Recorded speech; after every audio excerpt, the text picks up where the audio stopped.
Yun, so mga kabaro and friends, magandang gabi na po sa inyong lahat. So nandito tayo ngayon sa Inares Center Antipolo dahil ito na nga, gaganapin na po ang mutya ng Antipolo this year 2025.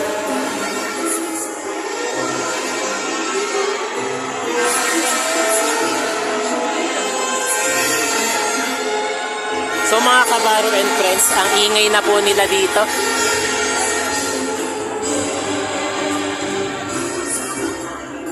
So ngayon po nagsisimula na nga po yung programa dito sa Inares Center. Kaya nga po hindi magkamayo ang mga tao sa ingay at hindi lang po yan dito nakikita yung sobrang excited ng mga tao, mga kabaro and friends. So 18 candidates nga po, again, ang mutya ng Antipolo.